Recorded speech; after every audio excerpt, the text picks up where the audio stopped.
High in the halls of the kings who are gone. After 4 days of searching, Vaon Pool comes to Ned with news that Arya has been found unharmed. Ned is relieved that it was Jory Cassell who found her rather than Queen Cersei's men. Unfortunately, the Lannister guards at the gate informed the Queen, who had Arya brought directly before King Robert. Ned rushes to the audience chamber of nearby Castle Darry, which has been hosting the King's party during the search. He is dismayed to find the chamber full of people, preventing a private and amicable solution. Ned also notes that very few in the crowd are likely to be sympathetic to the Starks.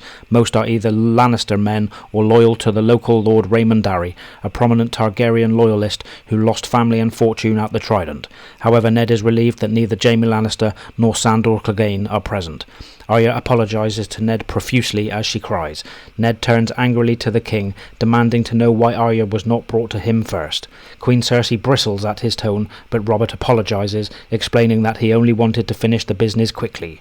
Cersei then accuses Arya and Mycah of ambushing Joffrey with clubs while setting Nymeria to tear off his arm. While Joffrey affirms this, Arya calls him a liar. After the king has listened to Arya's side of the story, Lord Renly begins snickering and asks Joffrey how a skinny 9-year-old girl managed to disarm him with a broom handle. When Joffrey recounts a very different story, King Robert is exasperated. Ned reminds the king that Sansa was also present and has Sansa brought in to testify. However, Sansa, torn between her family and her love for Joffrey, claims she doesn't remember. This infuriates Arya, who lunges at Sansa. Cersei uses this as an example of how wild Arya is and insists she wants Arya punished. King Robert, even more exasperated, orders Ned to discipline Arya while he will discipline Joffrey.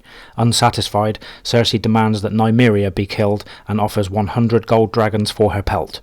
However, since Nymeria has disappeared, Cersei demands the skin of the other direwolf. When Ned protests, Robert only responds that a direwolf is not a pet and that the girl would be happier with a dog.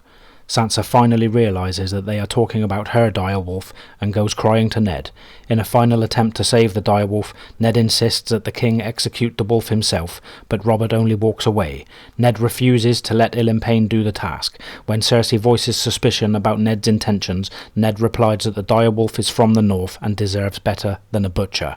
When Sansa cries in his ears, Ned goes to Lady.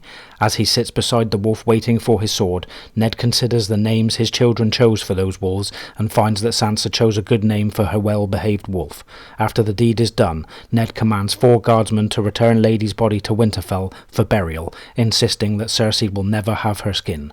As he is returning, Sandor Clegane and his riders come back from the hunt.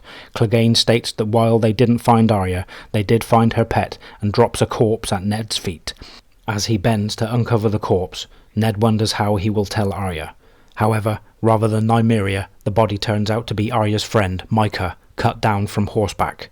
When Ned states that Clegane ran the boy down, the Burn Man responds, he ran, but not very fast. I demand a trial by combat.